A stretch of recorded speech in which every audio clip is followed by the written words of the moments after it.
What would the War of Resistance against Japan look like? From a Chinese perspective, from 1931 to 1945. During the 14-year invasion by the Japanese army, Chinese soldiers and civilians ultimately paid a price of 35 million casualties to achieve a complete victory in the war. So, our country really went through what during the War of Resistance? In 1929, the world experienced the largest and longest-lasting economic crisis in capitalist history. This economic crisis was especially severe for Japan. To restore its domestic economy, Japan chose a path of militarism, attempting to invade other countries' resources, to relieve the long-accumulated economic pressure, thereby establishing hegemony. On September 18, 1931, Japanese troops secretly staged an incident in northeast China, detonating their own constructed South Manchuria Railway, and blaming it on China. Using this as a pretext to shell the Fengtian North Armory, and launching the long-planned September 18 incident. Subsequently, Japan deployed 300,000 troops. They began their invasion of our country. Under the nationalist government's policy of non-resistance, China's northeast 3 provinces were quickly occupied by Japanese forces, and a puppet Manchukuo was established. The industrial output of the northeast 3 provinces accounted for 60% of China's economy at the time. This provided Japan with a continuous supply of war resources for subsequent invasions of China, including 262 aircraft, 60 tanks and 150,000 rifles, as well as 180 million bullets. On January 28, 1932, Japan suddenly launched an invasion of our Shanghai, fighting fiercely with our Shanghai garrison.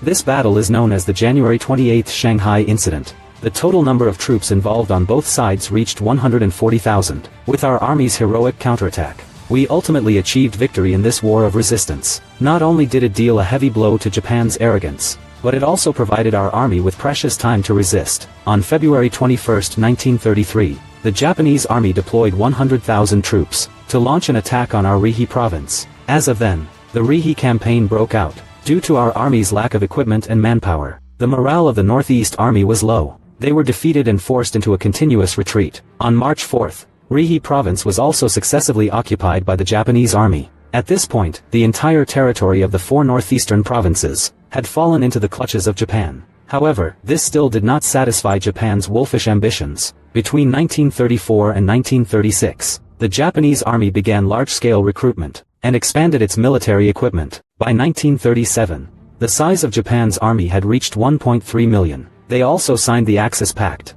with Nazi Germany and Italy. From then on, Japan joined the fascist camp. Japan's goal was to conquer Asia.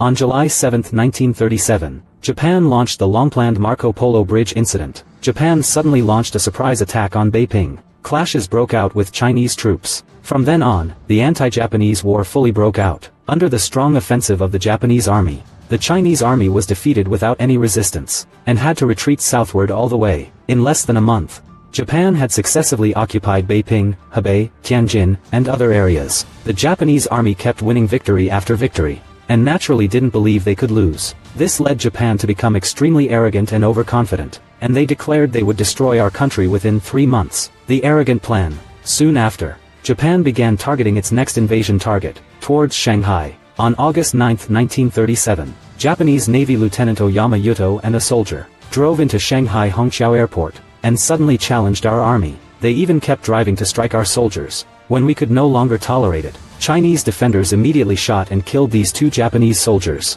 Japan then used this as an excuse to demand our troops withdraw completely from Shanghai, but this was strongly opposed by our side. On August 13, Japan finally could no longer contain their wild ambitions. They launched an attack against our forces first, so the Chinese defenders had no choice but to counterattack. Thus, the Battle of Shanghai was about to begin. Under Emperor Hirohito's orders, Japan deployed 4 aircraft carriers and 200 warships. Along with 400 aircraft, they began continuous attacks on Shanghai. On August 23, the Japanese army began deploying 250,000 troops to invade Shanghai. Shortly after, the principals started mobilizing reinforcements from across the country to Shanghai. Nearly 800,000 men, including elite Central Army, Sichuan Army, Hunan Army, Guangxi Army, the Guangdong Army, and more than 10 other regional forces. Although these armies had grudges from the Civil War, they all put aside their differences when defending the homeland, fighting together against the enemy. Due to our army's outdated equipment and weapons, facing the powerful firepower of the Japanese Navy, Army, and Air Force, the Chinese army suffered heavy losses. In this battle, 1 million elite nationalist soldiers were wiped out. Thousands of officers died in this battle.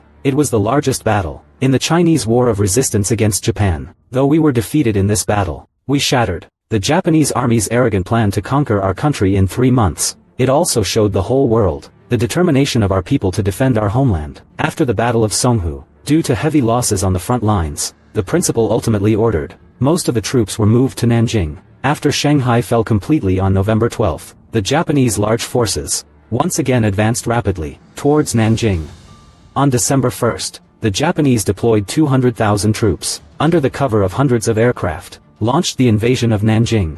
At that time, China's garrison was only 150,000 soldiers, faced with the enemy's superior numbers and weapons, as well as air superiority of the Japanese forces. The Nanjing defenders were defeated with no ability to resist. The Japanese army took only 12 days to successfully seize Nanjing. With the fall of Nanjing, the brutality of the Japanese people is also beginning to be exposed, and they committed the inhumane Nanjing massacre, during which 300,000 innocent civilians were killed. Along the way, anywhere the Japanese army occupied, it was all arson, killing, robbery, and plunder. There was no evil they would not commit. Starting in January 1938, Japan has once again planned to occupy Shuzhou. Soon after, the Japanese army deployed 200,000 troops, beginning their attack on Shuzhou. Seeing this situation, the Chinese army immediately mobilized 600,000 troops to defend Shuzhou. Even though our forces had the advantage, it was of no avail. This battle lasted for 4 months, and ultimately ended in our army's defeat. Shuzhou fell, bringing the battle to a close. After Japan occupied northern Shandong in March 1938, the Battle of Taierzwang broke out on March 16. Chinese forces launched a fierce counterattack at Taierzwang.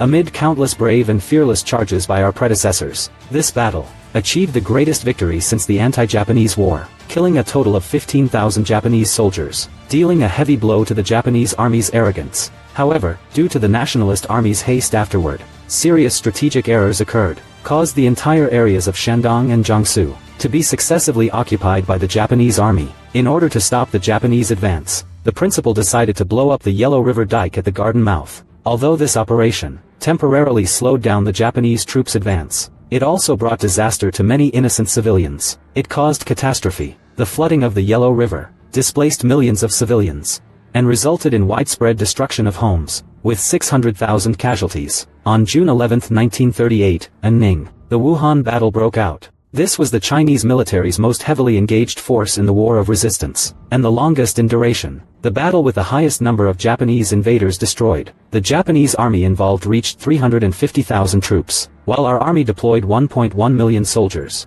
This battle lasted for 4 months. The Japanese army ultimately paid the price of 200,000 casualties, before gradually occupying the entire Wuhan area, but it also caused heavy losses to the Japanese forces, resulting in the loss of their strategic offensive capability. From then on, the War of Resistance entered a stage of strategic stalemate. In October 1938, U.S. President Roosevelt began providing our country with loan assistance of $50 million.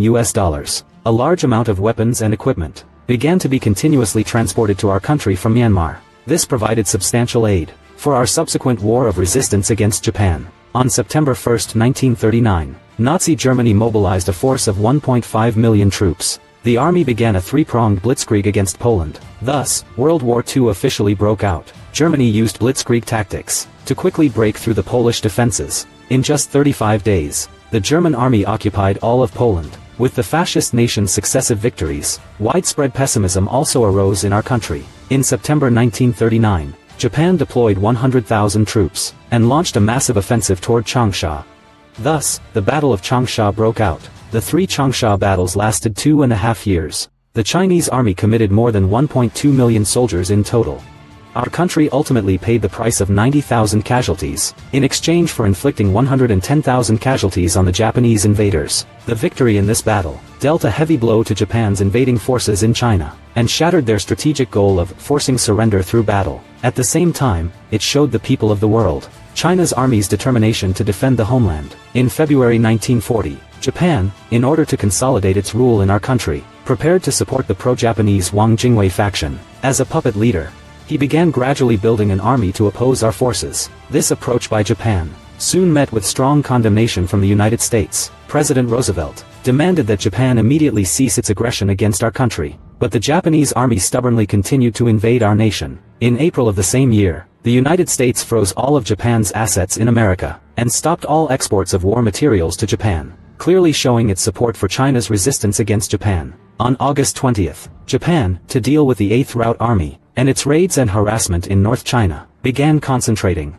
180,000 troops to launch the 100 Regiment's offensive against the sweeps. This battle lasted 4 months. The 8th Route Army deployed a total of 105 divisions, a total of 200,000 troops. Our army utilized guerrilla tactics, launching heavy strikes against the Japanese forces. This battle lasted 4 months, ultimately costing our army 30,000 casualties. We eliminated nearly 50,000 Japanese puppet troops, shattered the Japanese invaders' policy of sweeping attacks against our army, and strengthened the confidence of the entire military and civilian population in achieving victory in the War of Resistance. Due to years of continuous warfare, Japan faced severe shortages of supplies. In order to obtain more war resources, and thus break free from American control, Japan's Navy Commander-in-Chief Yamamoto Isoroku, they decided to carry out a long-planned operation, which was to launch a surprise attack on the U.S. Pacific base at Pearl Harbor. The goal was to severely damage the U.S. Navy, causing the United States to lose its dominance in the Pacific region. Japan aimed to control the entire Pacific area through this.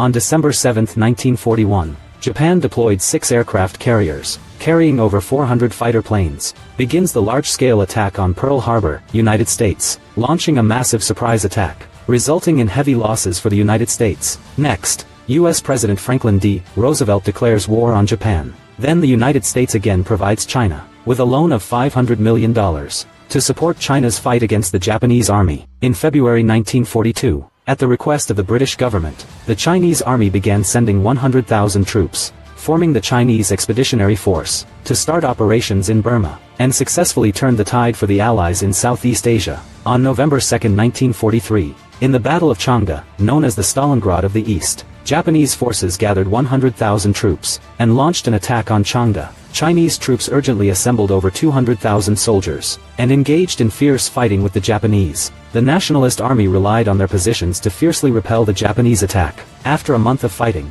Chinese forces achieved victory in this battle. A total of 20,000 Japanese soldiers were killed in action. On April 4, 1944, Japan, to turn the tide of the war, decided to launch a large-scale offensive on the Chinese battlefield. Subsequently, the Japanese army gathered 400,000 troops, and launched a final desperate battle against our country. The Battle of Yuxiangui then officially erupted in southern China. In order to defend South China, the Chinese army deployed 2.5 million troops. In this battle, although the Chinese army had the advantage in numbers, due to strategic and tactical mistakes, they ultimately suffered a devastating defeat. In just 8 months, they lost 700,000 troops, lost 4 provincial capitals and nearly 150 cities, and lost 200,000 square kilometers of territory. Over 60 million civilians fell under the iron heel of the Japanese invaders. Although the Japanese army won this time, Japan suffered heavy losses. They were unable to completely reverse the situation through the war, nor could they stop the U.S. air raids on the Japanese mainland.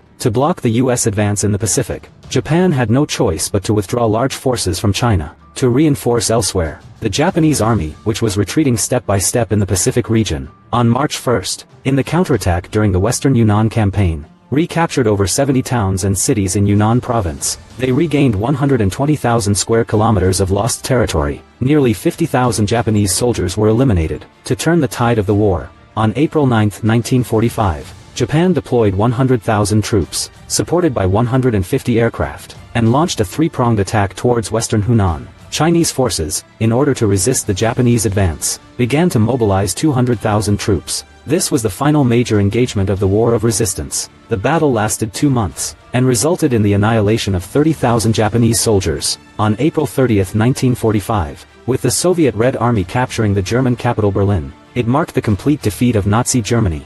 Only fascist Japan remained, still fiercely resisting, but it wouldn't last much longer. On July 26, 1945, due to the leaders of the US, Soviet Union, and UK at the Potsdam Conference, demanded Japan's unconditional surrender. Otherwise, Japan would face swift and complete destruction. But Japan refused. Then the Soviet Union immediately deployed 1.5 million troops, and began the attack. The Japanese Guangdong Army, which had been stationed in our country for many years, was overwhelmed by the powerful firepower of the Soviet forces, and was driven back in defeat, step by step. On August 6, 1945, the United States began dropping a big bomb on Hiroshima, Japan. A massive explosion. 3 days later, the US dropped another big bomb on Nagasaki. These two bombs caused about 300,000 casualties in Japan. By August 15, 1945, Japan announced unconditional surrender. From then on, the anti-Japanese war fully ended. What are your thoughts on this?